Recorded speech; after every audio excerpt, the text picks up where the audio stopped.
नमस्कार, जय हिंद। कैसे हैं आप सब? आई होप आप सभी लोग अच्छे हैं और आप सबों की प्रिपरेशन बहुत अच्छे तरीके से हो रही है। सेशन की शुरुआत करेंगे पिछले वीडियो के प्रश्न से। हमने आपसे पूछा था कि हाल ही में मुख्यमंत्री नीतीश कुमार ने 4 कृषि ज्ञान वाहन को हरी झंडी दिखाकर रवाना किया है। बताएं कि बिहार में या फिर वर्तमान में बिहार में कौन सा कृषि रोड मैप संचालित है। तो आपको हमने जानकारी दिया था, ये चतुर्थ कृषि रोड मैप संचालित है जिसकी शुरुआत 1 अप्रैल 2023 को किया गया था। हालांकि औपचारिक तौर पर अक्टूबर महीने में इसकी शुरुआत हुई थी द्रौपदी मुर्मू के द्वारा। ये जानकारी हमने आपको दिया था। तो जो भी डिटेल बातें आपको बतलाई जाती है, आप लोग उसे कमेंट बॉक्स में लिखें और कोशिश करें कि तमाम चीज़ें आप वहाँ पर विस्तार पूर्वक लिख पाएँ। लिखने से फ़ायदा ये होता है कि चीज़ों को आप लंबे समय तक याद रखने में सक्षम हो पाते हैं। अच्छा, एक जानकारी आप सभी को दे दूँ, जितने भी लोग पुराने एप्लीकेशन पे अभी भी हैं, आपको एप्लीकेशन को अपडेट कर लेना, क्योंकि एप्लीकेशन जो है वो पूरी तरह हमारा चेंज हो चुका है। मतलब एक प्रकार का होता है अपडेट, एक होता है कि पूरा का पूरा बैकएंड ही चेंज होना, या फिर आसान शब्दों में कहें, पूरा का पूरा जो एप्लीकेशन है वो चेंज हो चुका है। और अब जो है एप्लीकेशन मिलेगा आपको पहले से कई गुना बेहतर मिलेगा और तमाम चीज़ें बेहतरीन तरीके से यहाँ पर आपको मिलेगी। और नए-नए कंटेंट भी यहाँ पर हम अपलोड कर रहे हैं, तो आप लोग एक बार एप्लीकेशन को अपडेट कर लीजिएगा। और ख़ास करके वैसे लोग जो बीपीएससी मेकर ऐप के माध्यम से कोर्स परचेज़ किए हुए थे, वैसे लोगों को बता दूँ, आप यहाँ पर ये ध्यान रखेंगे कि अगर आपको लॉगिन करने में कोई दिक्कत है, तो पुराने वाले कह सकते हैं एप्लीकेशन पे जो आपका आईडी था, यानी कि जो आपका फ़ोन नंबर था, वो फ़ोन नंबर यहाँ पर डालिएगा लॉगिन वाले पेज पर, और पासवर्ड वाले में 1 से लेकर 6 तक आपको डालना है। 1, 2, 3, 4, 5, 6, ये डालेंगे तो आपका लॉगिन हो जाएगा। इन केस अगर लॉगिन नहीं हो तो आप दोबारा से इसमें रजिस्टर कर लीजिएगा। और एक बात यहाँ पर ये आपको ध्यान रखना है, एप्लीकेशन का नाम चेंज हो गया है। अब इसका नाम है बीएम ऑनलाइन लर्निंग। ऐसा इसलिए करना पड़ा क्योंकि कह सकते हैं प्ले स्टोर की कुछ टर्म्स एंड कंडीशन थी, जो कि हमें ये नाम परिवर्तित करने के लिए ये बाध्य किया था।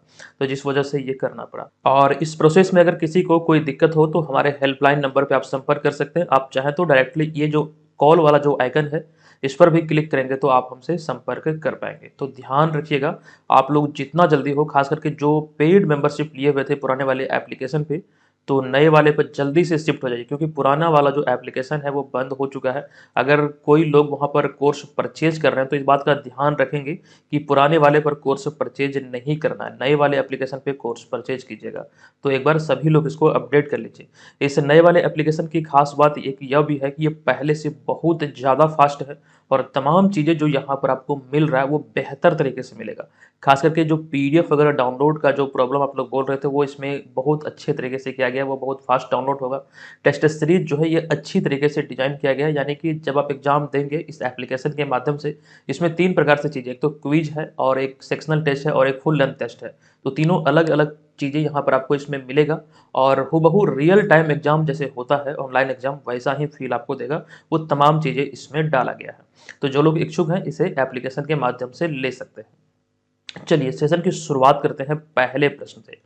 पहला प्रश्न है कि 30 जनवरी 2024 को राष्ट्रपति भवन में भारत रत्न सम्मान समारोह आयोजित किया गया। बताएं कि बिहार के किस महान हस्ती को मरणोपरांत भारत रत्न से सम्मानित किया गया है। ये बातें हमने पहले भी कई बार आपको बतलाया है जब घोषणा हुई थी। ऐसे में जो ये सम्मान समारोह आयोजित हुआ, इसी से ये संबंधित प्रश्न बना है जो यहाँ पर आपके समक्ष हमने रखा है। देखिए, इसका करेक्ट आंसर होगा विकल्प नंबर बी। हम बात कर रहे हैं यहाँ पर बिहार के महान हस्ती की, जो कि कर्पूरी ठाकुर को यह सम्मान से सम्मानित किया गया है। आइए इनसे संबंधित तथ्यों को देखते हैं जहां से आपके एग्जाम में प्रश्न पूछे जा सकते हैं। सबसे पहला पॉइंट है कि राष्ट्रपति भवन में 30 जनवरी 2024 को आयोजित कार्यक्रम में कर्पूरी ठाकुर, एमएस स्वामीनाथन, चौधरी चरण सिंह, पीवी नरसिम्हा राव, तो इन चारों को सर्वोच्च सम्मान भारत रत्न से सम्मानित किया गया। इनके जो मतलब कह सकते हैं करीबी थे, उन्होंने ये पुरस्कार प्राप्त किया। लेकिन एक नाम और है इसमें, क्योंकि अभी हाल ही में 5 महान हस्तियों के नाम की घोषणा हुई थी भारत रत्न के लिए। तो लाल कृष्ण आडवाणी, जो कि इनकी तबीयत ठीक नहीं होने के कारण अगले दिन यानी कि 31 मार्च को उनके आवास पर ही ये भारत रत्न से सम्मानित किया गया। तो ये चीज़ें फिलहाल यहाँ से आपको ध्यान रखना है। हम बात कर रहे हैं कर्पूरी ठाकुर की। कर्पूरी ठाकुर जी को आप यहाँ पर इस तस्वीर में देख सकते हैं। इनसे संबंधित कुछ पॉइंट है वो आप लोग देखिए, आपको ध्यान रखना, ये रिसेंटली करंट अफेयर्स के प्रश्नों में शामिल है। देखिए, हाल ही में 24 जनवरी 2024 को बिहार के पूर्व मुख्यमंत्री व दिग्गज समाजवादी नेता जननायक कर्पूरी ठाकुर की 100वीं जयंती मनाई गई थी। देखिए इनकी जो शताब्दी जयंती मनाई गई, इससे एक वर्ष नहीं बल्कि एक दिन पहले इन्हें भारत रत्न देने की घोषणा की गई थी। देखिए अगला पॉइंट है कि कर्पूरी ठाकुर 2 बार बिहार के मुख्यमंत्री बने थे। पहली बार सोशलिस्ट पार्टी से 1970 में और फिर 1977 में जनता पार्टी से वे मुख्यमंत्री बने थे। 1977 वही ईस्वी है जिस ईस्वी को बिहार में पहली बार कर्पूरी ठाकुर के शासन काल में शराबबंदी लागू हुआ था, जो कि 2 वर्ष चला था और 1979 में ये भंग कर दिया गया था। तो ये चीज़ें ध्यान रखें। दूसरी बार जो बिहार में शराबबंदी लागू हुआ है, वो नीतीश कुमार के कार्यकाल में लागू हुआ। अब ये किस तिथि को लागू हुआ है, आप लोग पे मैं छोड़ रहा हूँ। आप लोग कमेंट बॉक्स में जाइए, हमें बताइए कि इसका राइट आंसर क्या होगा। अगले पॉइंट में है कि लालू प्रसाद यादव और इसके बाद नीतीश कुमार, रामविलास पासवान, साथ ही साथ सुशील कुमार मोदी, इन सभी के राजनीतिक गुरु कहे जाते हैं। कौन? तो हम बात कर रहे हैं यहाँ पर कर्पूरी ठाकुर की। तो ये चीज़ें आप लोगों को ध्यान रखना है, निश्चित तौर पर एग्जाम में यहाँ से प्रश्न बनेंगे। पिछले भी ईयर यहाँ से बीपीएससी एग्जाम में प्रश्न बने हैं, वो प्रश्न हम आपको दिखलाएंगे। लेकिन उससे पहले जो भारत रत्न से संबंधित अतिरिक्त जानकारी आपके आने वाले एग्जाम में पूछे जा सकते हैं, उन सभी पर एक नज़र हम डालते हैं, जो रिसेंटली आपको ध्यान रखना है, जो रिसेंटली घटित हुए हैं। देखिए पहला पॉइंट है कि हाल ही में भारत के 5 महान हस्तियों को भारत रत्न से सम्मानित किया गया। इन नामों की बात करें तो इनमें एक नाम है जननायक कर्पूरी ठाकुर, जो कि आपको ध्यान रखना है, इन्हें 49वां भारत रत्न मिला। उसके बाद 50वां भारत रत्न लाल कृष्ण आडवाणी को, फिर उसके बाद पूर्व प्रधानमंत्री चौधरी चरण सिंह को 51वां, पीवी नरसिम्हा राव को 52वां और वैज्ञानिक एमएस स्वामीनाथन को 53वां। तो कुल मिला के बात यहाँ पर यह है कि अब तक 53 हस्तियों को भारत रत्न से सम्मानित किया जा चुका है, जो कि भारत का सर्वोच्च नागरिक सम्मान है। देखिए अगले पॉइंट में हमने यहाँ पर लाल कृष्ण आडवाणी के बारे में, अच्छा ये पॉइंट हमें बहुत इंपॉर्टेंट लगा, इसीलिए हमने इसमें शामिल किया है। दरअसल पूर्व प्रधानमंत्री अटल बिहारी वाजपेयी और भाजपा के संस्थापक सदस्य नानाजी देशमुख के बाद यह सम्मान पाने वाले भाजपा के तीसरे नेता हैं। कौन? तो हम बात कर रहे हैं लाल कृष्ण आडवाणी की। ये चीजें ध्यान रखिए। अब बात करें भारत रत्न की शुरुआत कब हुई थी, तो भारत रत्न की शुरुआत 2 जनवरी 1954 को तत्कालीन राष्ट्रपति डॉक्टर राजेंद्र प्रसाद के द्वारा किया गया था। 1954 वही ईस्वी है जब भारत और चाइना के मध्य पंचशील समझौता हुआ था और उस समय भारत के जो प्रधानमंत्री थे पंडित जवाहरलाल नेहरू थे। अब यहाँ पे पहले भारत रत्न पुरस्कार के अंतर्गत बात करें, यह सम्मान किन्हें दिया गया, तो पहला भारत रत्न जो सम्मान मिला है, ये पहले गवर्नर जनरल, जो भारत के पहले अगर बात करें भारतीय गवर्नर जनरल की, तो चक्रवर्ती राजगोपालाचारी या फिर सी राजगोपालाचारी। इसके बाद पूर्व राष्ट्रपति डॉक्टर सर्वपल्ली राधाकृष्णन और वैज्ञानिक डॉक्टर चंद्रशेखर वेंकट रमन को 1954 में दिया गया था। और एक बात यहाँ पर यह ध्यान रखिए, भारत रत्न में एक कंडीशन है कि प्रत्येक वर्ष 3 ही महान हस्ती को भारत रत्न दिया जा सकता है। हालांकि इस बार 2024 में जो कह सकते हैं 5 नामों की घोषणा हुई, तो पीछे जो अगर हम देखें पिछले वर्षों की बात करें तो पिछली बार 2019 में दिया गया था। तो उसी को एक प्रकार से वो जो बैकअप है उसी को पूरा करते हुए मतलब यहाँ पर ये घोषणा हुई है, ये आप लोग ध्यान रखिएगा। सामान्यतः इसमें ये है कि 3 मतलब महान हस्ती की घोषणा प्रत्येक वर्ष होती है। देखिए पिछली बार 2019 में 3 लोगों को भारत रत्न दिया गया था, राष्ट्रपति पूर्व राष्ट्रपति प्रणब मुखर्जी, नानाजी देशमुख और भूपेन हजारिका। ये चीज़ें आप लोगों को याद रखना है, बहुत ही इंपॉर्टेंट है। अच्छा अगर हम बात करें बिहार के संदर्भ में, बिहार के संदर्भ में बात किया जाए तो अब तक 5 बिहारी को भारत रत्न मिल चुका है। इनमें पहला नाम जो आता है भारत रत्न में, अगर बिहारी की बात करें तो बिहार विभूति डॉक्टर विधान चंद्र राय, जिन्हें कि 1961 में, आप यहाँ पर तस्वीर में देख सकते हैं, 1961 में उन्हें भारत रत्न मिला था। और डॉक्टर राजेंद्र प्रसाद के द्वारा जो भारत रत्न की शुरुआत की गई थी, आप यहाँ पर इस वाले पॉइंट में देख चुके हैं कि भारत रत्न की देने की जो शुरुआत हुई थी डॉक्टर राजेंद्र प्रसाद के शासनकाल में हुई थी। तो ऐसे में ध्यान रखें कि ये जो भारत के पहले राष्ट्रपति थे डॉक्टर राजेंद्र प्रसाद, इन्हें सम्मान मिला था, यानी कि भारत रत्न 1962 में। ठीक है। उसके बाद बात करें संपूर्ण क्रांति आंदोलन के जनक जयप्रकाश नारायण को 1998 में। देखिए केंद्र में अगर हम बात करें तो इंदिरा गांधी की शासन थी, सत्ता थी, उन्हीं को सत्ता से उखाड़ फेंकने के लिए संपूर्ण क्रांति आंदोलन का आह्वान किया था जयप्रकाश नारायण ने 1970 के दशक में। यह भी एक अहम प्रश्न है, एग्जाम में कई बार पूछे गए हैं। अब बात करें अगले पॉइंट में, तो शहनाई के जादूगर उस्ताद बिस्मिल्लाह खान जो कि बक्सर डुमराव के रहने वाले हैं, 2001 में इन्हें भारत रत्न से सम्मानित किया गया था। और अभी रिसेंटली जननायक कर्पूरी ठाकुर को 2024 में आप यहाँ पर इन्हें देख सकते हैं। अच्छा, बिहार में एकमात्र ऐसे शख्स हैं या फिर थे उस्ताद बिस्मिल्लाह खान जो आप यहाँ पर देख रहे हैं, ये भारत के चारों सर्वोच्च सम्मान इन्हें मिला है। तो पहले और एकमात्र शख्स हैं उस्ताद बिस्मिल्लाह खान जो कि बिहार के बक्सर जिले के डुमराव के रहने वाले थे। अच्छा, रिसेंटली जो सम्मान की घोषणा हुई है, खास करके पद्म पुरस्कार और भारत रत्न की, तो बिहार को जो सम्मान मिला है ये कंप्लीट सूची आप यहाँ पर देख सकते हैं। एक तो हम बात कर लिए यहाँ पर भारत रत्न के बारे में, उसके बाद पद्म विभूषण, पद्म भूषण और पद्मश्री, इसे आप लोग जरूर ध्यान रख लीजिएगा, इसका स्क्रीनशॉट ले लीजिए। ऑलरेडी हम आपको बता चुके हैं यहाँ पर, ये आज हम इसे स्किप करते हैं। ये इसलिए भी इंपॉर्टेंट है क्योंकि कई बार यहाँ से प्रश्न पूछे गए हैं। पिछले साल भी 69वीं बीपीएससी एग्जाम में यहाँ से प्रश्न पूछा गया था श्रीमती सुभद्रा देवी से संबंधित, जो कि पेपर में सी कला से संबंधित थे। तो ये चीजें आपको ध्यान रखना है, रिपीटेड मोड में इस तरह की चीजें एग्जाम में पूछे जाते हैं। चलिए दूसरा प्रश्न पे आ चुके हैं। हाल ही में खबरों में रहा मिशन दक्ष का संबंध किस राज्य से है, जो कि शिक्षा विभाग द्वारा पढ़ाई में कमजोर बच्चों की शिक्षा में सुधार के लिए शुरू किया गया है। अभी बीपीएससी ट्री एग्जाम जो आयोजित हुआ था 3.0, तो इस एग्जाम में यहाँ पर ये प्रश्न देखने को मिला है। ठीक है, हालांकि ये जानकारी हमने ऑलरेडी आपको दे दिया था, कब, तो दिसंबर 2023 में, लेकिन अभी पुनः से ये खबरों में है, तो हम जानेंगे क्यों खबरों में है। सबसे पहले ये ध्यान रखिए, ये संबंधित है बिहार से, तो विकल्प नंबर ए यहाँ पर इसका करेक्ट आंसर होगा। अब देखिए आपको बता दूं यहाँ पर कि पिछले साल दिसंबर 2023 में बिहार शिक्षा विभाग द्वारा पढ़ाई में कमजोर बच्चों की शिक्षा में सुधार के लिए मिशन दक्ष की शुरुआत की गई थी। कब, तो ध्यान रखना है दिसंबर 2023 में। अब ये हाल ही में खबरों में क्यों है, दरअसल अब शिक्षा विभाग इन कमजोर बच्चों के लिए विशेष परीक्षा लेने की घोषणा की है, या फिर शिक्षा विभाग द्वारा ये मतलब परीक्षा लेने की घोषणा की गई है, जिससे यह खबरों का विषय है। ठीक है, ये चीजें यहाँ पर ध्यान रखना है। सामान्य परीक्षा तो आयोजित होगी, इसके बाद ये विशेष परीक्षा होगी, तो ये चीजें यहाँ पर हमने दर्शा भी दिया, आप लोग चाहे तो पढ़ सकते हैं। फिलहाल ये ध्यान रखिए संबंधित है कमजोर विद्यार्थियों से, खास करके बिहार के सरकारी विद्यालय के। अब देखिए यहाँ पर शिक्षा की बात हो रही है, तो आपको मैं बता दूं कि रिसेंटली जो बिहार में कह सकते हैं नया मंत्रिमंडल गठित हुआ, जो विभागों का बंटवारा हुआ है, इसके बाद बिहार में नए शिक्षा मंत्री बने हैं सुनील कुमार। अच्छा, ये बात हमने आपको बतलाया था कि पिछले 3 महीने में, जनवरी फरवरी मार्च, ये पिछले 3 महीने में बिहार में 4 शिक्षा मंत्री बदले जा चुके हैं। तो ये चीजें ध्यान रखिए, नाम भी आप लोगों को हमने बतलाया इस सीरीज में।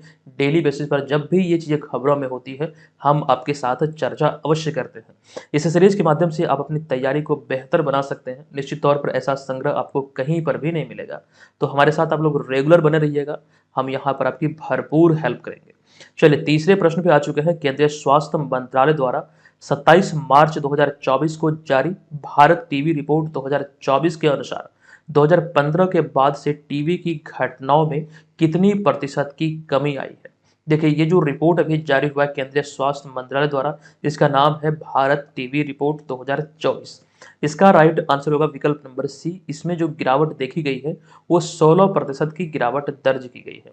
अब संबंधित तथ्यों की बात करें तो 27 मार्च 2024 को केंद्रीय स्वास्थ्य मंत्रालय द्वारा जारी भारत टीबी रिपोर्ट यानी कि इंडिया टीबी रिपोर्ट 2024 के अनुसार 2015 के बाद से टीबी की घटनाओं, यानी कि कहने का सेंस यहाँ पर है कि प्रत्येक वर्ष सामने आने वाले जो भी टीबी के मामले होते हैं, इसमें 16% की गिरावट आई है। और टीबी यानी कि तपेदिक के कारण जो मृत्यु हो रहा था, उसमें अगर हम देखें तो 18% की गिरावट दर्ज की गई है।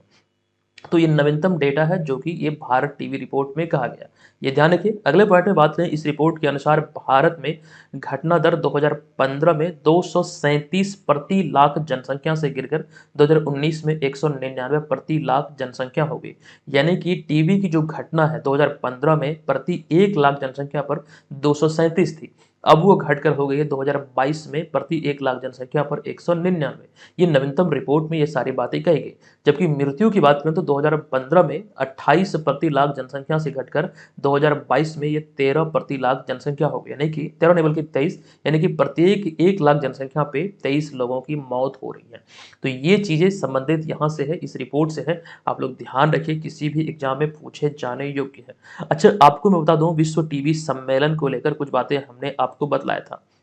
देखिए 2024 नहीं बल्कि पिछले वर्ष 2023 में विश्व टीबी सम्मेलन का जो आयोजन है ये वाराणसी में किया गया था, जहां पर टीबी उन्मूलन में बेहतर कार्य के लिए, उन्मूलन यानी कहने का सेंस यहाँ पर यह हुआ कि टीबी को समाप्त करना, तो उसमें बेहतर कार्य करने के लिए बिहार के 5 जिलों को ये सम्मानित किया गया था, यहाँ पर कह सकते हैं विश्व टीबी सम्मेलन में। अब ये 5 जिलों की बात करें तो इनमें आपको ध्यान रखना है, मुजफ्फरपुर और समस्तीपुर को स्वर्ण पदक से यानी कि गोल्ड मेडल से, सिवान को सिल्वर मेडल से और इसके बाद सारण और पूर्णिया को ब्रॉन्ज मेडल से ये विश्व टीबी सम्मेलन में वाराणसी में जो आयोजित हुआ था पिछले साल वहां पर सम्मानित किया गया।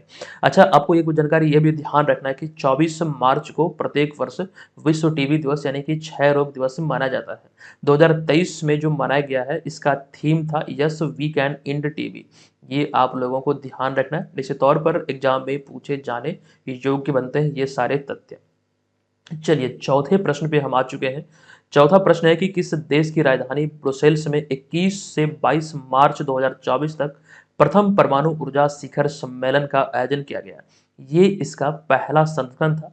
बात यहाँ पर हो रही है ब्रुसेल्स की, तो पूछा गया किस देश की राजधानी ब्रुसेल्स में। आप सभी जानते होंगे आई होप कि ब्रुसेल्स जो राजधानी है ये बेल्जियम की है। विकल्प नंबर बी यहाँ पर इसका करेक्ट आंसर होगा। आइए संबंधित तथ्यों को देखते हैं। पहला पॉइंट है कि अंतरराष्ट्रीय परमाणु ऊर्जा एजेंसी द्वारा ब्रुसेल्स यानी कि इन्हीं के सहयोग से या फिर योग है इन्हीं के द्वारा, इस संस्था के द्वारा ही ब्रुसेल्स में परमाणु ऊर्जा सम्मेलन का आयोजन किया गया 21 से 22 मार्च 2024 को।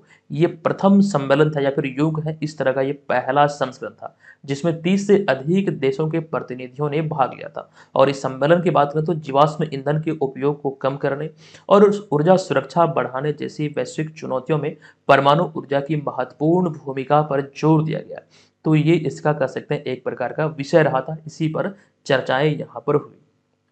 अगले पॉइंट में हम बात करें परमाणु ऊर्जा आयोग की। यहाँ से जानकारी आपको ध्यान रखना है कि इसकी स्थापना हुई थी 3 अगस्त 1948 को और डॉक्टर होमी जहांगीर भाभा को भारत में परमाणु ऊर्जा कार्यक्रम का जनक कहा जाता है। यह प्रश्न कई बार बीपीएससी एग्जाम में पूछा गया है कि भारत में या फिर बीपीएससी या फिर इसके अतिरिक्त और भी कई एग्जाम है जहाँ पर ये प्रश्न पूछे गए हैं कि परमाणु ऊर्जा कार्यक्रम के जनक भारत में कौन कहे जाते हैं, तो होमी जहांगीर भाभा। अगला पॉइंट है कि 29 अप्रैल 2023 को अजीत कुमार मोहंती, कई जगहों पर इनका शॉर्ट नाम भी आप देखते होंगे AK मोहंती, जो कि परमाणु ऊर्जा आयोग के नए अध्यक्ष बने हैं। और साथ साथ आप ये ध्यान रखेंगे तारापुर परमाणु ऊर्जा स्टेशन तारापुर पालघर महाराष्ट्र में निर्मित यह भारत का पहला वाणिज्यिक परमाणु ऊर्जा स्टेशन है जो कि पालघर महाराष्ट्र में है, ये तारापुर परमाणु ऊर्जा स्टेशन। तो फिलहाल यहाँ से ये चीजें आप लोगों को ध्यान रख लेना है। इसका PDF फाइल आप लोग जरूर डाउनलोड कीजिएगा एप्लीकेशन से, एप्लीकेशन का लिंक इस वीडियो के डिस्क्रिप्शन में है। चलिए पांचवें प्रश्न पे आ चुके हैं। प्रश्न है कि IPL के इतिहास में सनराइजर्स हैदराबाद ने 277 रनों का सबसे बड़ा स्कोर बनाया है या फिर यूं कहें 277 रनों का एक विशाल स्कोर बनाया है। बताएं कि किस टीम के 11 साल पुराने 263 रनों के रिकॉर्ड को तोड़ दिया है।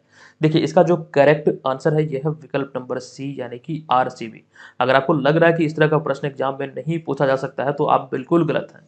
प्रश्न पूछा जा सकता है, IPL से भी प्रश्न कई बार एग्जाम में पूछे गए हैं। तो जानकारी पर्पज से सारी चीज़ आपको ध्यान रखना है।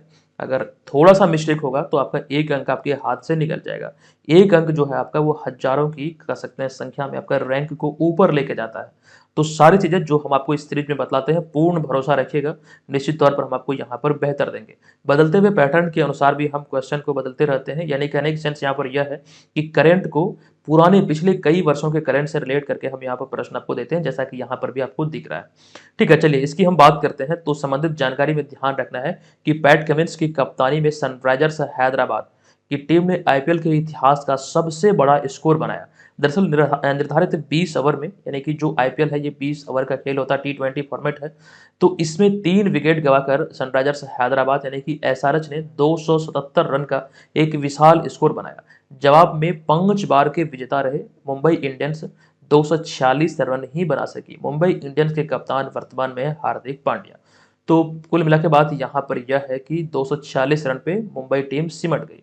अब यहाँ पर देखिए अगले पॉइंट में जो प्रश्न एक्चुअली हम चर्चा कर रहे थे उसी की बात यहाँ पर लिखे हैं कि इसके साथ ही 11 साल पुराना RCB यानी कि रॉयल चैलेंजर्स ऑफ बेंगलुरु का जो रिकॉर्ड था वो टूट गया। दरअसल RCB ने 23 अप्रैल 2013 को पुणे वॉरियर्स के खिलाफ 5 विकेट पर 263 रन का स्कोर बनाया था। अब ये वही मैच था जिस मैच में क्रिस गेल ने 66 गेंदों पर 175 रनों की आतिशी पारी खेली थी। और क्रिस गेल जो है ये आरसीबी के खिलाड़ी हैं, हालांकि ये रहने वाले हैं वेस्ट इंडीज के। तो ये चीजें ध्यान रखें। अब आगे कुछ और चीजों की हम बात कर लेते हैं। 2024 में जो आईपीएल आयोजित हो रहा है ये इसका 17वां संस्करण है, जो कि 22 मार्च से इसकी शुरुआत हुई है। ये 26 मई 2024 के बीच यानी कि इस तिथि के दौरान ये भारत के विभिन्न शहरों में विभिन्न स्टेडियम में आयोजित किए जा रहे हैं। देखिए आईपीएल की शुरुआत हुई थी 2008 में, तब दिवंगत शेन वॉर्न की कप्तानी में पहला जो सीजन था वो राजस्थान रॉयल्स ने अपने नाम किया था। आईपीएल के इतिहास की जो सबसे सफल टीम है वो है मुंबई इंडियंस और चेन्नई सुपर किंग। देखिए 5 बार इन दोनों टीमों ने खिताब को अपने नाम किया है। हालांकि अगर हम बात करें आईपीएल के इतिहास का सबसे सफल खिलाड़ी कौन है, तो सबसे सफल खिलाड़ी है रोहित शर्मा। अब मैं आपको ऐसा इसलिए बोल रहा हूं कि बतौर खिलाड़ी, बतौर कप्तान तो हम लोग यहाँ पे जान गए कि 5 खिताब मुंबई इंडियंस ने अपने नाम किया है और ये नाम है रोहित शर्मा के नाम। और चेन्नई सुपर किंग के कप्तान कौन है, तो है मतलब थे एक्चुअली में महेंद्र सिंह धोनी। तो 5 खिताब उन्होंने भी अपने नाम किया। अब बतौर खिलाड़ी की बात करें तो डेक्कन चार्जर्स टीम में पहले शामिल थे रोहित शर्मा, तो वहां पर भी एक खिताब इन्होंने अपने नाम किया था। तो बतौर खिलाड़ी 6 खिताब इनके नाम है। किनके नाम, तो रोहित शर्मा के नाम। तो कुल मिला के सवाल यहाँ पर यही है, बात वही है कि सबसे सफल खिलाड़ी हैं आईपीएल के रोहित शर्मा, जिनके नाम 6 खिताब हैं। देखिए आईपीएल से जुड़े हुए यहाँ पर कुछ बातें हमने आपको बतलाया था। डब्ल्यूपीएल, आईपीएल तो एक विमेंस मेंस कैटेगरी वाला हो गया, जबकि डब्ल्यूपीएल इसी के विपरीत देखें तो महिला प्रीमियर लीग यानी कि डब्ल्यूपीएल, ये इसका सीजन 2 अभी हाल ही में आयोजित हुआ था। इसमें जो बातें आपको ध्यान रखना है ऑलरेडी हम आपको बतला चुके हैं, लेकिन पुनः दोहरा दूं कि 17 मार्च 2024 को डब्ल्यूपीएल का जो फाइनल मुकाबला खेला गया था, तो आरसीबी ने डीसी यानी कि दिल्ली कैपिटल को हराकर ये खिताब अपने नाम किया। डब्ल्यूपीएल में आरसीबी का यह पहला खिताब है, पहला सीजन का खिताब जीता था मुंबई इंडियंस ने। अच्छा अगर हम बात करें आरसीबी की, तो एक फ्रेंचाइजी के रूप में इसमें दोनों शामिल रहेगा आईपीएल और डब्ल्यूपीएल। तो एक फ्रेंचाइजी के रूप में देखें तो 17 साल के इतिहास में पहली बार आरसीबी ने यह खिताब अपने नाम किया है। देखिए पहला संस्करण का खिताब 2023 में जो आयोजित हुआ था ये किया था मुंबई इंडियंस ने दिल्ली कैपिटल्स को हराकर। और पिछला साल जो आईपीएल आयोजित हुआ था, जो इसका 16वां संस्करण था, चेन्नई सुपर किंग ने अपने नाम किया था। यहां तक रही बात डब्ल्यूपीएल की, और यहां पर हम बात कर रहे हैं आईपीएल की। ठीक है, ये ध्यान रखिए गुजरात टाइटंस को हराकर अपने नाम किया था। अब डब्ल्यूपीएल 2024 का सीजन 2 जो था, वहां से जो विजेता सूची है, आप ये ध्यान रख सकते हैं कि जो विजेता सूची में अगर देखें तो विजेता रहा आरसीबी यानी कि रॉयल चैलेंजर्स ऑफ बेंगलुरु, उप विजेता दिल्ली कैपिटल्स। तो ये कंप्लीट सूची है, आप लोग इसे ध्यान रख लीजिएगा, कई बार यहाँ से एग्जाम में प्रश्न अराइज होते हैं। देखिए इसका सीजन 1 की बात करें तो सीजन 1 को लेकर भी तमाम चीज़ें यहाँ पर डाली गई है। आप लोग वीडियो को पॉज कीजिए, इसे पढ़ लीजिए या फिर इसका स्क्रीनशॉट जरूर ले लीजिए। अब यहाँ पर हम आगे बढ़ेंगे, लेकिन इस तस्वीर में जो आप देख रहे हैं सीजन 1 का जो विजेता रहा मुंबई इंडियंस है, इसके कप्तान है हरमनप्रीत कौर।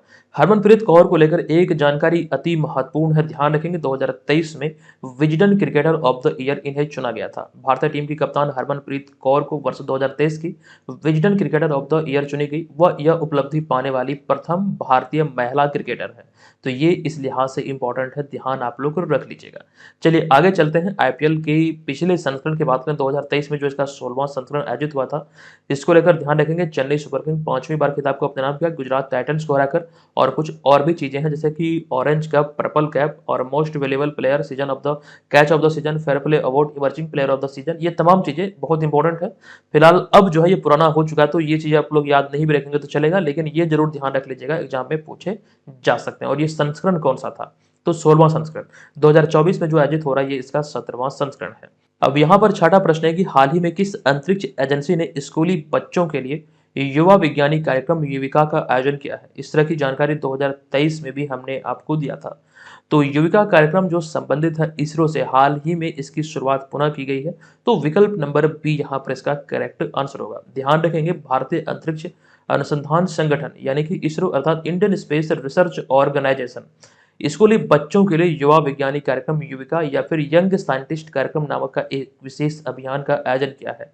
और आपको ध्यान रखना इसके उद्देश्य की बात करें तो छात्र छात्राओं को अनुसंधान और विज्ञान प्रौद्योगिकी आदि में कैरियर बनाने के लिए उन्हें प्रोत्साहित करना ही एक इसका मूल उद्देश्य है, जिसको लेकर अभी हाल ही में इसकी शुरुआत की गई है। ये चीज़ें आपको ध्यान रखना है। अच्छा, इसरो की बात हो रही है तो इसरो की कई महान उपलब्धियों के बारे में हमने आपको जानकारी दिया है। जैसे कि इनमें एक महान उपलब्धि की बात करें तो मिशन चंद्रयान है। इसके तहत 3 मिशन अब तक कह सकते हैं लॉन्च हो चुके हैं। पहला मिशन 22 अक्टूबर 2008 को लॉन्च हुआ था। उस समय जी माधवन नायर इसके कह सकते हैं लॉन्चिंग के समय अध्यक्ष थे। दूसरा मिशन 22 जुलाई 2019 को लॉन्च किया गया था। उस समय डॉक्टर के शिवन इसके अध्यक्ष थे। तीसरा मिशन 14 जुलाई 2023 को लॉन्च किया गया और उस समय इसरो के जो चीफ थे वो थे एस सोमनाथ। ये चीज़ें ध्यान रखिए, चंद्रयान 1, 2, 3 को लेकर एग्जाम में ये सारी बातें जो यहाँ पर स्क्रीन पर आपको दिख रहा है वो पूछा जा सकता है। कभी भी किसी भी एग्जाम में ये चीज़ें पुराना नहीं होने वाला है। ठीक है, तो ये आपको ध्यान रखना है। चलिए, अब यहाँ पर हम आ चुके हैं 7वें प्रश्न पे। अच्छा, एक चीज़ यहाँ पर मिस हो रहा है, ये भी ध्यान रख लीजिए। 14 जुलाई 2023 को जो लॉन्च किया गया था चंद्रयान 3, तो चंद्रमा की सतह पर ये सॉफ्ट लैंडिंग कब किया था? तो 23 अगस्त 2023 को, ये ध्यान रखना है आपको। अच्छा, 14 जुलाई 2023 वही तिथि है जिस तिथि को पटना के प्रेमचंद रंगशाला में किन्नर महोत्सव का आयोजन किया गया था। चलिए, 7वां प्रश्न है कि हाल ही में किस तिथि को समृद्धि और शांति के लिए जल यानी कि water for prosperity and peace शीर्षक के साथ संयुक्त राष्ट्र विश्व जल विकास रिपोर्ट 2024 प्रकाशित की गई है? तो करेक्ट आंसर ये तिथि कौन सी है? विकल्प नंबर यहाँ पर ए इसका करेक्ट है, 22 मार्च 2024 को विश्व जल दिवस के दिन। अब यहाँ पर आपको इसको लेकर जानकारी दे दूं कि संयुक्त राष्ट्र विश्व जल विकास रिपोर्ट 2024 हाल ही में 22 मार्च को विश्व जल दिवस के अवसर पर प्रकाशित किया गया। और ये जो रिपोर्ट प्रकाशित किया गया है इसका शीर्षक क्या है? तो समृद्धि और शांति के लिए जल यानी कि water for prosperity and peace, ये इसका कह सकते हैं टाइटल है या फिर यूं कहें ये इसका शीर्षक है। देखिए, अगले पॉइंट में बात करें तो प्रत्येक वर्ष 22 मार्च को विश्व जल दिवस मनाया जाता है और संयुक्त राष्ट्र द्वारा इस वैश्विक पहल की शुरुआत की गई थी 1993 में। 22 मार्च 2024 को जो जल दिवस मनाया गया है ये इसका 31वां संस्करण था, यानी कि 31वां विश्व जल दिवस मनाया गया है इस वर्ष 2024 में। और आपको ये ध्यान रखना है, इसका थीम था शांति के लिए जल का लाभ उठाना। अच्छा, यहाँ पर देखिए 22 मार्च जो हमने लिखा है, एक तो 22 मार्च को जल दिवस मनाया जाता है, लेकिन 22 मार्च 2024 को अभी हाल ही में बिहार का 112वां स्थापना दिवस मनाया गया है। कौन सा? तो 112वां स्थापना दिवस। ये चीजें आप लोग ध्यान रखिएगा, बहुत इंपॉर्टेंट है। दरअसल बंगाल प्रेसिडेंसी से अलग होकर अपना बिहार भारत के 12वें राज्य के रूप में अस्तित्व में आया था। कब? तो 22 मार्च 1912 को। चलिए, अगला पॉइंट देखिए, जल की चर्चा यहाँ पर हो रही है तो ऐसी ही एक जानकारी हमने आपको दिया था। केंद्रीय जल मंत्री गजेंद्र सिंह शेखावत ने हाल ही में 9 मार्च 2024 को नई दिल्ली में जल शक्ति अभियान कैच द रेन अभियान के 5वें संस्करण का शुभारंभ किया था, जिसका थीम की बात करें या फिर विषय की बात करें तो नारी शक्ति से जल शक्ति। ये ध्यान रखें, 9 मार्च 2024 को ये जल शक्ति अभियान कैच द रेन का 5वां संस्करण का शुरुआत जल शक्ति मंत्री गजेंद्र सिंह शेखावत द्वारा किया गया। इसका थीम है नारी शक्ति से जल शक्ति। 8वां प्रश्न है कि निम्नलिखित में से किन्हें हाल ही में गाम्बिया गणराज्य में भारत के अगले उच्चायुक्त या फिर यूं कहें राजदूत के रूप में नियुक्त किया गया है? दोनों एक ही है लेकिन इसका इस्तेमाल अलग अलग तरीके से होता है, वो अभी हम आपको बतलाएंगे। लेकिन उससे पहले जो इसका राइट आंसर है यह विकल्प नंबर बी यानी कि दिनकर अस्थाना। आपको बता दूं कि हाल ही में 27 मार्च को 1990 बैच के इंडियन फॉरेन सर्विस यानी कि भारतीय विदेश सेवा अर्थात आईपीएस अधिकारी दिनकर अस्थाना को गाम्बिया गणराज्य में भारत के अगले उच्चायुक्त के रूप में नियुक्त किया गया है। आप उन्हें यहाँ पर इस तस्वीर में देख सकते हैं। हालांकि अब तक वे सेनेगल गणराज्य में भारत के राजदूत थे। अब यहाँ पर आगे हम बता दें आपको, जो हालिया नियुक्ति हुई है राजदूत या फिर उच्चायुक्त की, तो ऐसे में जो कह सकते हैं इस्लामिक गणराज्य है मॉरिटानिया, यहाँ पर नरेश कुमार को जिम्मेदारी दी गई है। ऑस्ट्रेलिया में गोपाल बागले, संतोष झा को श्रीलंका में, अमित एस तेलंग को गुयाना में और रिसेंटली स्विट्जरलैंड में संजय भट्टाचार्य को। तो ये नियुक्ति आप लोग ध्यान रखिएगा, बहुत इंपॉर्टेंट आपके लिए हो सकता है। अब यहाँ पर आगे हम बात करेंगे उच्चायुक्त शब्द के बारे में, जो यहाँ पर हमने चर्चा किया है। दरअसल इस चीज को आप लोग जानते होंगे, कई बार हमने इस सीरीज में चर्चा किया है। देखिए, आपको ध्यान रखना है कि उच्चायुक्त जो शब्द है ये किसी भी राष्ट्रमंडल देश में राजदूत के लिए इसका इस्तेमाल किया जाता है, जबकि राजदूत शब्द का इस्तेमाल बाकी देशों के लिए किया जाता है जो देश राष्ट्रमंडल देश नहीं है। अब हम समझेंगे कैसे। सवाल यहाँ पर यह है कि कौन सा देश कौन सा राष्ट्रमंडल देश है, यानी कि कौन सा देश जो है वो राष्ट्रमंडल देश है। तो इसे समझने का एक आसान तरीका यह है कि राष्ट्रमंडल देश उन देशों के समूह को कहा जाता है जो कभी ना कभी ब्रिटेन से जुड़ा हुआ था, यानी कि वो देश जो ब्रिटेन ने कभी उसे अपना गुलाम बनाया हो और कुछ समझौते के तहत उस देश को स्वतंत्रता मिली हो, तो वैसे देशों को कहा जाता है राष्ट्रमंडल देश। अतः अपना भारत भी एक प्रकार से राष्ट्रमंडल देश है। आई होप यहाँ पर आप समझ चुके हैं कि राष्ट्रमंडल देश क्या है, और राष्ट्रमंडल देशों के लिए उच्चायुक्त शब्द का प्रयोग होता है, बाकी देशों के लिए राजदूत। तो ये चीजें यहाँ से आप नोट कर लीजिए। चलिए नवा प्रश्न पे आ चुके हैं कि हाल ही में भारत में या फिर भारत ने हाल ही में 128 कबड्डी खिलाड़ियों की भागीदारी के साथ गिनीज वर्ल्ड रिकॉर्ड बनाकर इतिहास रचा है। बताएं कि कबड्डी किस राज्य की राजकीय खेल है। देखिए आप सभी तो जानते हैं कि बिहार की राजकीय खेल कबड्डी है, लेकिन यहाँ पर प्रश्न थोड़ा सा आपको उलझन में डाल सकता है। जो विकल्प यहाँ पर हमने दिया है, इस चीज को अगर आप लोग अच्छी तरह से जान रहे होंगे तो इसका आंसर करेक्ट आप लोग कर लेंगे। लेकिन यहाँ पर आपको ये ध्यान रखना है, जो विकल्प है इसके आधार पर इसका जो करेक्ट आंसर यह विकल्प नंबर डी, यानी कि उपयुक्त में से सभी का राजकीय खेल है कबड्डी। जो विकल्प में आपको दिख रहा है बिहार, महाराष्ट्र, तेलंगाना, पंजाब और आंध्र प्रदेश। आइए इसकी चर्चा करते हैं कि 24 मार्च 2024 को विश्व कबड्डी दिवस के अवसर पर पंचकुला हरियाणा के ताऊ देवीलाल स्टेडियम में भारत ने 128 खिलाड़ियों की भागीदारी के साथ गिनीज वर्ल्ड रिकॉर्ड बनाकर इतिहास रचा है, जिसके बाद ये खबरों का विषय रहा। अच्छा, ये समारोह में हरियाणा के राज्यपाल बंडारू दत्तात्रेय मुख्य अतिथि के तौर पर इसमें शामिल हुए थे। आगे कुछ पॉइंट की बात करें कबड्डी के बारे में, तो कबड्डी दिवस जो मनाया जाता है, जो चर्चा अभी हम यहाँ पर किए कि 24 मार्च 2024 को विश्व कबड्डी दिवस मनाया गया। दरअसल इसकी शुरुआत हुई है 2019 में। 2019 से हर साल 24 मार्च को ये कबड्डी दिवस मनाया जाता है पूरे विश्व में। कबड्डी के खेल में बात करें तो प्रत्येक टीम में जो 2 टीमें होती 7-7 खिलाड़ी होते हैं। और कबड्डी की बात करें तो कबड्डी बिहार, महाराष्ट्र, तमिलनाडु, पंजाब, तेलंगाना, आंध्र प्रदेश आदि का राजकीय खेल है। कई राज्य और भी शामिल हो सकते हैं, अगर कोई और इसमें है तो आप लोग जरूर कमेंट में लिखिएगा। अच्छा, कबड्डी इन सब राज्यों के अतिरिक्त अपना पड़ोसी देश जो बांग्लादेश है वहाँ का राष्ट्रीय खेल है। ये चीजें आप लोग ध्यान रखेंगे। चलिए आगे चलते हैं। कबड्डी की चर्चा हो रही है तो एक अहम जानकारी आपको हमने दिया था, आपको याद होगा इसी वर्ष 2024 में। यहाँ पर आपका रिवीजन हो जाएगा, ये बहुत ही इंपॉर्टेंट है। दरअसल 19 से लेकर 29 फरवरी 2024 तक आयोजित खेलो इंडिया यूनिवर्सिटी गेम्स के चौथे संस्करण में ललित नारायण मिथिला विश्वविद्यालय दरभंगा की महिला कबड्डी टीम ने कांस्य पदक जीतकर पदक तालिका में 115वां स्थान हासिल किया।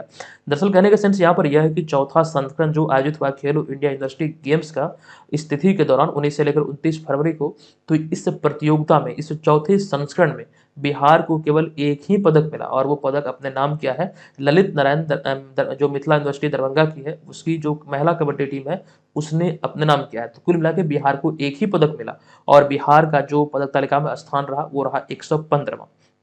अब देखिए यहाँ पर हम बात कर रहे थे बिहार के राष्ट्रीय खेल की जो कि कबड्डी है, लेकिन दूसरी ओर अगर हम बात करें भारत के राष्ट्रीय खेल की जो कि हॉकी है, हॉकी से संबंधित जानकारी जो कि रिपीटेड मोड में कई बार एग्जाम में पूछे गए हैं। 2 स्लाइड में यहाँ पर हमने 18 प्रश्न आपके समक्ष रखे हैं, आप लोग जरूर देख लीजिएगा, बहुत ही इंपॉर्टेंट है। चलिए आगे चलते हैं। चर्चा हो रही थी हरियाणा की। हरियाणा के बारे में जुड़े हुए जो महत्वपूर्ण फैक्ट है उसे देख लेते हैं। सबसे पहला बात यहाँ पर यह ध्यान रखना है, हरियाणा को जो राज्य का दर्जा मिला था ये 1 नवंबर 1966 को। राजधानी है चंडीगढ़, राज्यपाल है बंडारू दत्तात्रेय, मुख्यमंत्री है नायब सिंह सैनी जो कि अभी हाल में बने हैं भाजपा के हैं। जिलों की संख्या यहाँ पर है 22। आधिकारिक भाषा है हरियाणा की हिंदी। राजकीय चिन्ह है ब्लैक फ्रैंकोलिन यानी कि काला तीतर। राजकीय पशु है काला हिरन यानी कि मृग। राजकीय पक्षी है काले तीतर। राजकीय पुष्प है कमल। राजकीय खेल कुश्ती और राजकीय वृक्ष है पीपल। ये चीजें आप लोगों को ध्यान रखना है। बिहार की भी राजकीय जो वृक्ष है वो है पीपल। चलिए आगे चलते हैं अगले प्रश्न पे। अच्छा, यहाँ पर जो आपको दिख रहा है ये हरियाणा का लोगो है। जिस प्रकार से हम आपको बतला रहे थे बिहार के बारे में 2 स्वास्तिक के बीच में बौद्धि वृक्ष, उसी प्रकार से हरियाणा को लेकर भी ध्यान रखिएगा। अगला 10वां प्रश्न है कि भारतीय सेना द्वारा निम्नलिखित में से कहाँ प्रथम सेना कमांडर सम्मेलन 2024 का आयोजन किया गया है। तो ये आयोजन अभी हाल ही में नई दिल्ली में किया गया, अतः विकल्प नंबर डी करेक्ट है। देखिए प्रथम सेना कमांडर ये इसका पहला संस्करण था, इसीलिए यहाँ पर प्रथम लिखा गया है। तो ये 2024 का जो आयोजन है ये नई दिल्ली में किया गया। इसका वर्चुअल सम्मेलन, अच्छा ये 2 मोड में आयोजित हुआ है, एक फिजिकल मोड और एक वर्चुअल मोड। तो वर्चुअल सम्मेलन 28 मार्च 2024 को आयोजित किया गया, जबकि इसका जो वर्चुअल मोड के अतिरिक्त जो भौतिक यानी कि फिजिकल मोड है, यानी कि जो फिजिकल सम्मेलन है, ये 1 से लेकर 2 अप्रैल 2024 को दिल्ली में आयोजित किया जाएगा। अच्छा, यहाँ से जो बातें निकल कर अगर सामने आएगी तो हम इसको जरूर इस सीरीज में शामिल करेंगे। फिलहाल इतनी ही जानकारी ध्यान रखिए, ये दिल्ली में आयोजित किया जा रहा है। अगला प्रश्न है कि किस राज्य ने बॉक्सिंग सब जूनियर नेशनल चैंपियनशिप 2024 का खिताब अपने नाम किया है? तो करेक्ट आंसर है विकल्प नंबर डी। अभी हाल ही में हरियाणा ने इस खिताब को अपने नाम किया है, पुरुष और महिला दोनों वर्गों को मिलाकर संयुक्त तौर पर। अब यहाँ पर अगला प्रश्न है कि 25 मार्च 2024 को खबरों में रहा पीएसएलवी ऑर्बिटल एक्सपेरिमेंटल मॉड्यूल 3 अर्थात पोएम 3 का संबंध किस अंतरिक्ष एजेंसी से है? तो करेक्ट आंसर होगा, ये संबंधित है इसरो से। विकल्प नंबर सी यहाँ पर इसका करेक्ट आंसर होगा। तो दोस्तों, आज की इस वीडियो में इतना ही। सारी जानकारी यहाँ पर हमने आपको विस्तार पूर्वक दिया। आई होप आप लोगों ने वीडियो में बहुत जानकारी मतलब सीखा होगा वीडियो को देखकर। आज की इस वीडियो का टारगेट हम आपको दे रहे हैं 700 लाइक का। अगर आपको लगे कि वीडियो से आपकी जरा भी हेल्प हुई है तो प्लीज़ आप लोग वीडियो को लाइक कीजिए और चैनल को सब्सक्राइब करके हमें सपोर्ट जरूर कीजिएगा। चलिए, अब यहाँ पर हम आ चुके हैं आज की इस वीडियो के प्रश्न पे। मार्च 2024 में खबरों में रहा नया सुरक्षा कानून, जो कि 19 मार्च 2024 को पेश किया गया था, जिसे कि अनुच्छेद 23 भी कहा गया है। यह किस देश से संबंधित है? आप लोग कमेंट बॉक्स में जाएंगे, हमें बताएंगे इसका करेक्ट आंसर क्या होगा। तमाम चीज़ें हम आपको ऑलरेडी विस्तार पूर्वक पिछले वीडियो में बता चुके हैं। आप लोगों को वहां पर कमेंट करना, बताना इसका राइट आंसर क्या होगा। और जितने भी लोग बीपीएससी एग्जाम की प्रिपरेशन में लगे हैं, बीपीएससी मेकर पर जाके इस वाले कोर्स को परचेज कर लीजिएगा। यहाँ पर आपको सिलेबस आधारित notes, Bihar GK, current affairs, full length test, sectional test, previous year paper, quiz आदि तमाम चीज़ें एकदम से मिल रही है। आप लोग भरपूर लाभ उठाइए। एप्लीकेशन को अभी प्ले स्टोर से डाउनलोड कीजिए, इसका लिंक इस वीडियो के डिस्क्रिप्शन में है, और अपनी तैयारी को एक नई दिशा दीजिए। चलिए, मिलते हैं नेक्स्ट वीडियो में। ये वीडियो आपको कैसा लगा कृपया कमेंट करके जरूर बताइएगा।